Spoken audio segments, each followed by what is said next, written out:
Yes, my dear students, and this is our Prelims 2021 Mentorship program. I know that you have some doubts in relation to constitutional reforms during British India. You know that that part is very important for our prelims examination, just because of the reason that previously, if you check the last 10 years pattern, every year minimum one question being asked from these constitutional reforms, which is from Regulating Act 1773 to 1773 to Government of India Act 1935. So usually UPSC asks questions related to the provisions of these various constitutional reforms. Okay, and these constitutional reforms are important because many of the features, especially Government of India Act 1935, many of those features are adopted into our constitution, or the structural part of the current constitution borrowed from our Government of India Act 1935. So we must have a clear-cut idea about these constitutional reforms and their features. UPSC may shuffle them and they will ask the trickiest questions in the final exam. So starting with the Regulating Act, we will have just the core features only we will be discussing. I know that Simla has doubts, or all of you has or have some kind of doubts related to these constitutional reforms. So my question is, why Regulating Act 1773 was passed here? British East India Company, we know that it was a company, it's a monopolistic trading concern, came here mainly for profitable trade. But after some times you can see that the company itself was in trouble. Company was making huge profit, but the company found itself in trouble, financial crisis, fiscal deficit. So the British Parliament decided that there should be some kind of regulations. There should be some kind of regulations over the company and company's administrations over Indian territory, because company was known for its maladministration in those days. Then Regulating Act 1773 was passed. What were the salient features of this act, you know? Salient features of this Regulating Act 1773. One is the post Governor General of Fort William or Governor General of Bengal. That post was created, and take care, this was the first ever constitutional reform by the British Parliament to start the centralization of administration process in India. So this started the centralization of administration process here. Governor General of Bengal or Governor General of Fort William post was created. Who was the first Governor General? Warren Hastings. Warren Hastings, you know that. Okay. And also, in order to assist him, a council was created. What was that council? Governor General in Council. Okay, Governor General in Council. Governor General himself plus 3 members. Total 4 members are there. Do you think under this act, Governor General of Bengal was given veto power? Governor General in Council, you know, it exercised legislative executive functions, but you should understand that Governor General has no veto power. Okay, the decisions, legislations passed over the majority voting. That was one of the biggest drawback of Regulating Act 1773. Okay, Governor General has no veto power. Decisions passed based on majority voting. Also, another feature of this act, can you say? You know that as a part of centralization of administration, Madras, Bombay, other presidencies, Madras and Bombay presidencies, governors got subordinated to this Bengal presidency. Okay. Also, it created a, Supreme Court of Delhi, Supreme Court of Bombay, or Supreme Court at Calcutta. UPSC will trick you by changing the places. It provided for establishment of Supreme Court at Calcutta, not Delhi, not Bombay, not Jharkhand, nowhere else. It is at Calcutta. Okay. So these are some major features of this particular act. Then this act was not sufficient to end this maladministration or corruption, nepotism, etc. So in order to have more control over administration, in order to address the loopholes of Regulating Act, there passed another act that was known as Pitt's India Act.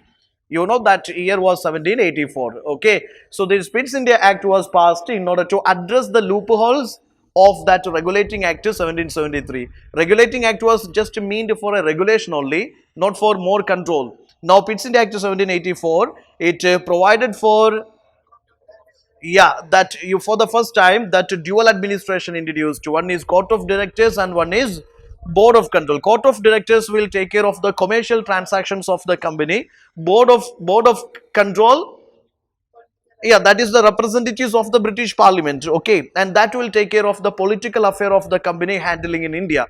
So that dual administration introduced under this Pitt's India Act 1784. Under which act this dual administration was abolished? You remember?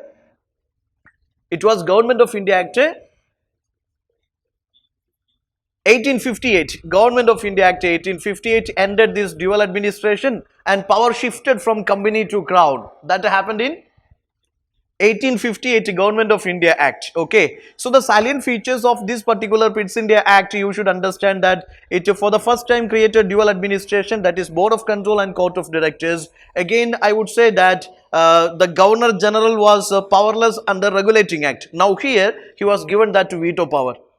He was given that veto power. There is a reform in the Governor General in Council. That Council exercised legislative executive functions, you know. Okay, total how many members were there under Regulating Act? 1 plus 4. Now it is reduced into 1 plus 3. 3 permanent members plus this Governor General. And decision will be passed according to this majority voting, and Governor General is given veto power. Governor General was given veto power under this Pitt's India Act. And do you think any other features of this Pitt's India Act 1784? These are fundamental things which would be asked in your examination. Okay. Then going for the next act, which is Charter Act 1813. You remember? Charter Act 1813. Can you say some fundamental features of Charter Act 1813? You know, Charter Act 1813, for the first time, it introduced free trade in India. Am I right? Partially ended the monopoly of the company. Partially ended the monopoly of the company. For the first time, it introduced free trade in India, but still the company continued its monopoly over China trade, opium trade and tea trade. Okay, but partially the monopoly ended and free trade introduced under 1813 Act. Another feature of 1813 Act, can you say? 1813 Act, another feature, can you say? You know, for the first time, 1 lakh rupees sanctioned for the promotion of education. Can we say it is for vernacular education, mass education, primary education? What kind of education they granted 1 lakh rupees? Eh? Nowadays, you see, with 1 lakh rupees, even it is not sufficient for your pocket money. Am I right? Of 1 month. Okay, so 1 lakh only they sanctioned for the education of the learned Indians, their higher education. In order to promote this higher education of the learned Indians only, they granted this 1 lakh rupees. So take care that there is no primary education, there is no mass education, there is no women education, there is no vernacular education. You know, under 1813 Act, they sanctioned 1 lakh only for the education, higher education of the learned Indian natives. Okay, that is again very important. And the same act provided legal provisions for the Christian missionaries to visit India and propagate Christianity in India or establish educational institutions in India. That is also under this Charter Act 1813. Now, then you come across that 1833 Act. You know, Charter Act 1833. What are the features of Charter Act 1833? Charter Act 1833. Yeah, yes, there you can see that Charter Act 1833 is very important because the centralization process completed. Governor General of India post was created. Till then it was called Governor General of Bengal. Okay, there you understand that Governor General of India post was created and William Bentinck was the first Governor General of India. Centralization of this company administration, it was consolidated. Okay, it was consolidated and completed, and Charter Act 1833, it ended the monopoly of the company completely. Okay, I mean the trade monopoly of the company completely ended and company become an administrative entity, a political entity. Okay, company become a political entity.